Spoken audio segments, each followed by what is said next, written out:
Hey everyone, welcome to Breathe and Unpack. I'm Maya, and this is our space to slow down, breathe, and talk honestly about the things life throws at us. Here, nothing is off limits. Relationships, family, work, stress, and personal struggles.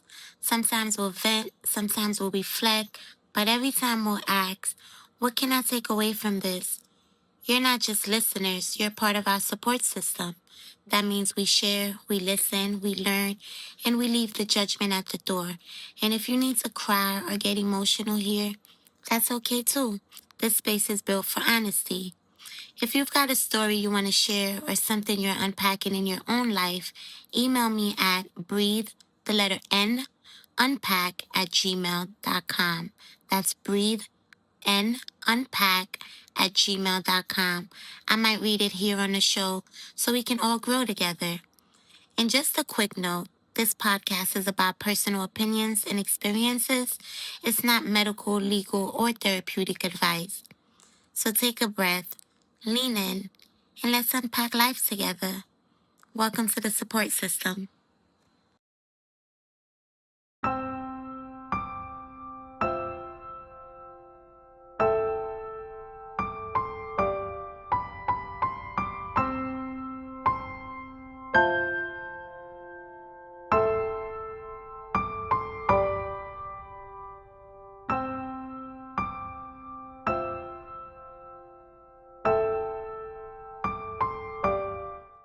This feels like the perfect follow up to Soft Doesn't Mean Weak. That one was about understanding softness, what it means, how it feels, how it shows up. But this one is about keeping it. Because once you've found that calm in yourself, life has a funny way of testing it. So today we're talking about what it takes to protect your softness once you finally have it.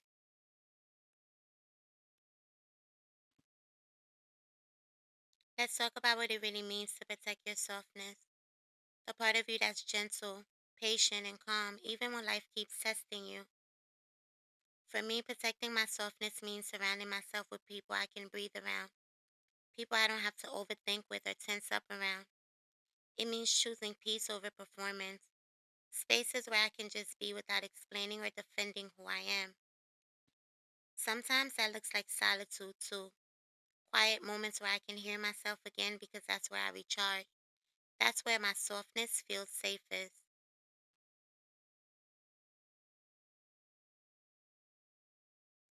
Lately, I've been craving ease. I don't want to move through life feeling tense or ready to react. I'm tired of leading with that edge, like I always have to be on guard. I just want softness to be my norm, not something I have to earn after a storm. I'm learning to lean more into my feminine energy, being calm, cared for, and at peace. I want to be gentle in how I move, how I love, how I speak. That, to me, is what protecting my softness really means. Letting myself live without defense, without constant survival mode.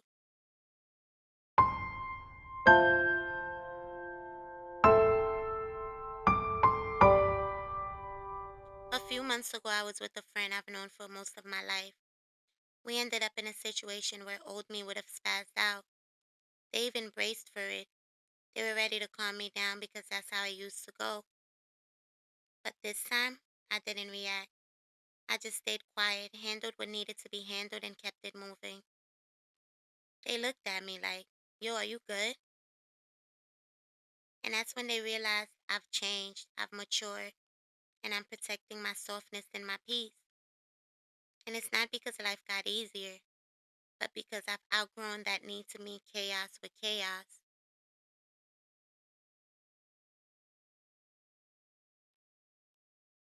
Protecting your softness means protecting your growth. It means noticing when something is trying to pull you back into your old habits and being mature enough to say, I don't need to go there anymore. Because not every reaction is worth the energy it takes to recover from it. Protecting your softness means protecting your growth. It means noticing when something is trying to pull you back into old habits and being mature enough to say, I don't need to go there anymore. Because not every reaction is worth the energy it takes to recover from it. Sometimes silence is the power.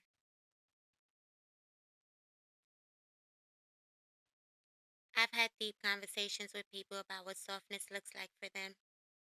Some said it's being submissive in love, trusting someone enough to lead. Others said it's patience, learning to pause before reacting. And one person said, softness to me is choosing not to match energy. And I get that. Softness is restraint, not weakness. It's learning to stay steady when everything around you is shaking.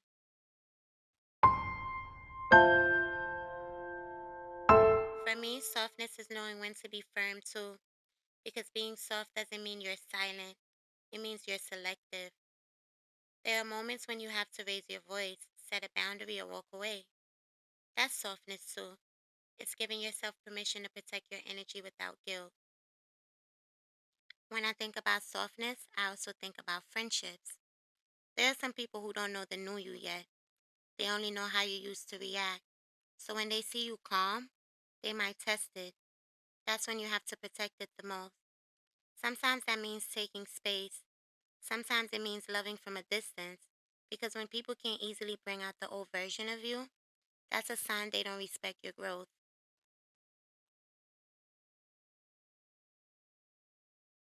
There's a scene from Tyler Perry's Medea's family reunion where Medea says, you gotta learn to stop giving people the power to steal your joy. That line hits differently when you're learning to protect your softness. Truth is, people who constantly disrupt your calm aren't just irritating. They're reminders of how easily you can lose yourself if you're not intentional.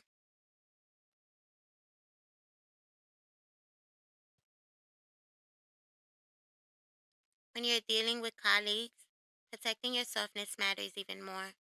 There will always be someone who tries to test your patience, someone who talks over you, dismisses your ideas, or projects their stress onto you. But when you keep your composure, you teach people how to treat you. Softness doesn't mean staying quiet, it means staying professional without losing yourself. It's confidence that doesn't need to compete.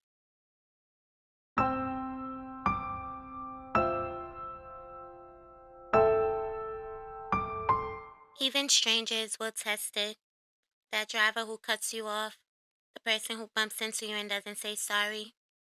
It's easy to react, but sometimes protecting your softness just means deciding this moment doesn't deserve me, and that's strength too.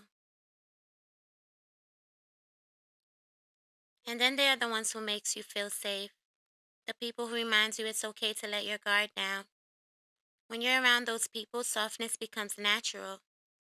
You don't have to shrink or second guess yourself. You don't have to overthink what you say or keep explaining your tone. They just get it. They don't test your boundaries, they honor them.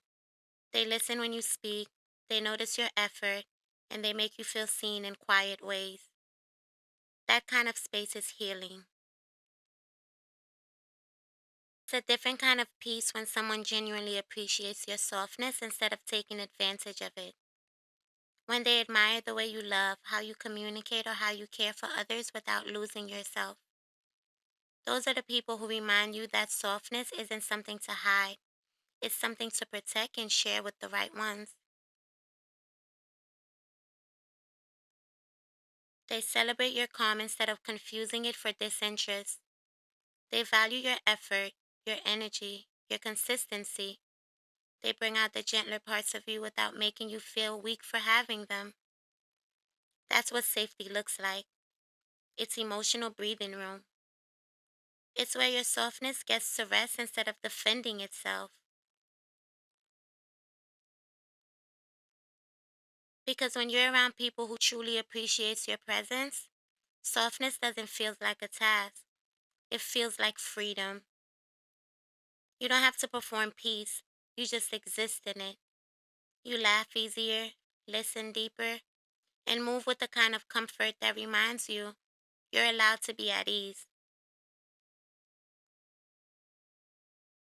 In psychology, this is mentioned as co-regulation. Our nervous system relaxes when we feel emotionally secure.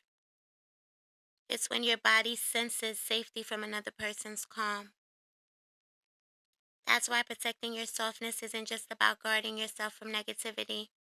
It's about surrounding yourself with people who helps you stay grounded. People whose energy helps your nervous system exhale.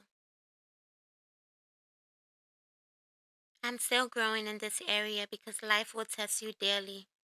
Some days I pass the test, some days I don't. I can admit I still have moments where my tone gets sharp or my patience disappears. But I've learned that softness isn't about perfection. It's about awareness. It's about catching yourself faster than you used to. Softness isn't only how you talk, it's how you treat yourself. It's forgiving yourself when you slip. It's not letting guilt or anger shape how you see yourself. It's slowing down enough to respond to life instead of constantly reacting to it.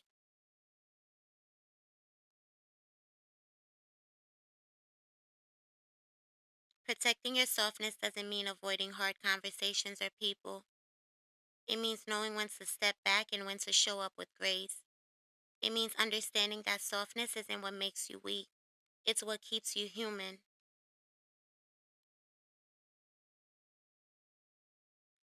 Here's what I remind myself when it comes to protecting my softness. Don't explain your growth to people who liked you better unhealed. Don't stay where your calm feels like an inconvenience. Don't over explain yourself to people committed to misunderstanding you. Choose stillness, not silence. Give grace, but not access to everyone. Protect your tone the way you protect your time. And most importantly, stay gentle with yourself. You've survived too much to become hardened by what didn't deserve you.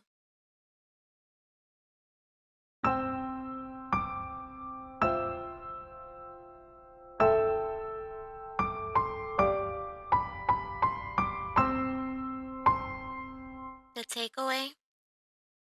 The takeaway is softness is strength in slow motion. It's the calm that holds its ground. It's the version of you that doesn't need to prove you've changed because it's already showing. Protect it, especially around the people who make you feel safe enough to stay soft, because that's where your real peace grows.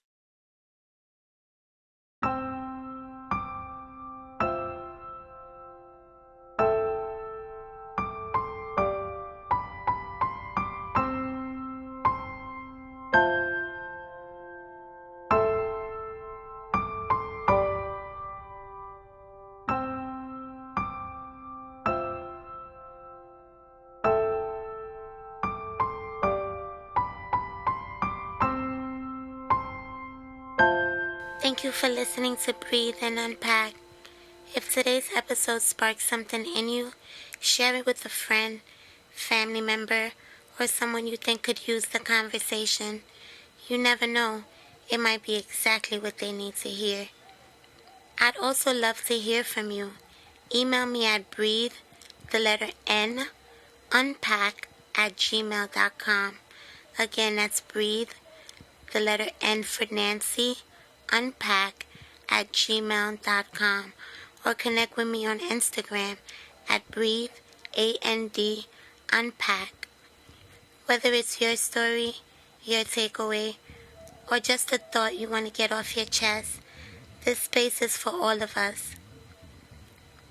And just a reminder, this podcast isn't therapy or professional advice.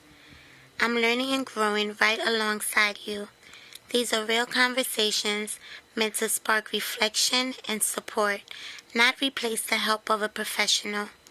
We're building the support system together. One breath, one story, one moment at a time. Until next time, take a breath, lean in, and let's keep unpacking.